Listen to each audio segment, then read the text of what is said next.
Okay, so this lesson objective is designed to use the distributive property and combine like terms. So the first thing we want to talk about is coefficients. So coefficient is the number in front of x. Exponent is a little superscript here, and then the base is the number that is in front of your exponent. Okay.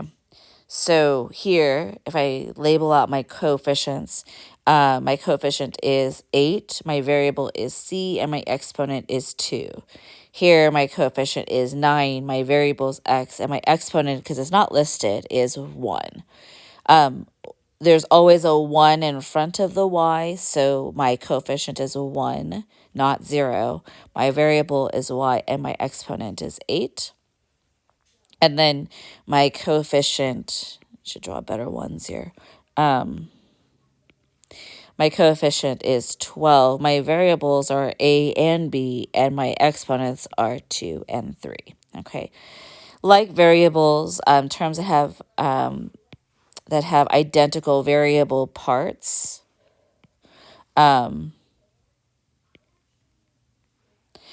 can be combined together. So same variables and the same exponents. Okay.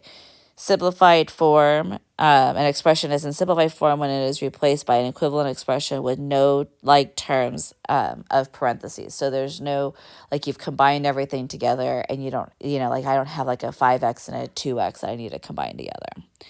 So here, example 2, it's not simplified yet because I have a 7x and a negative 3x that can be combined together to give me a 4x and a plus 5.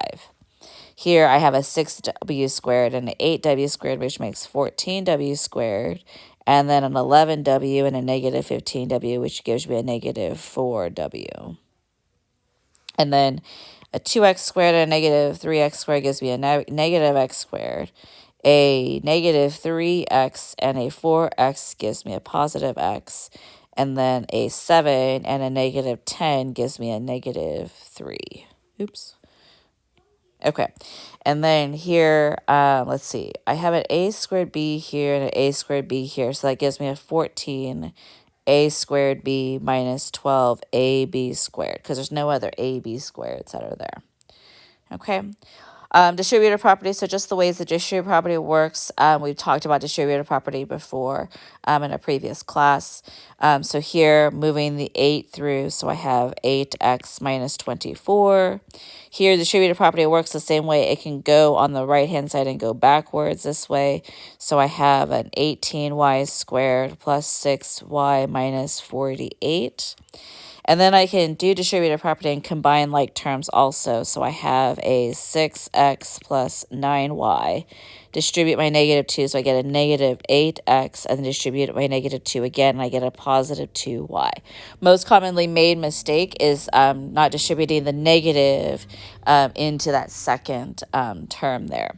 Okay, so then I can combine my like terms. So I have a negative 2x here, and a 9y, and a 2y gives me an 11y.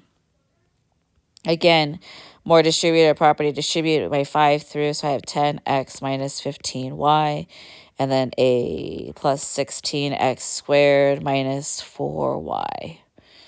And so I can combine my negative 15y and my negative 4y, so I have a 16x squared minus 19y plus 10x. Okay.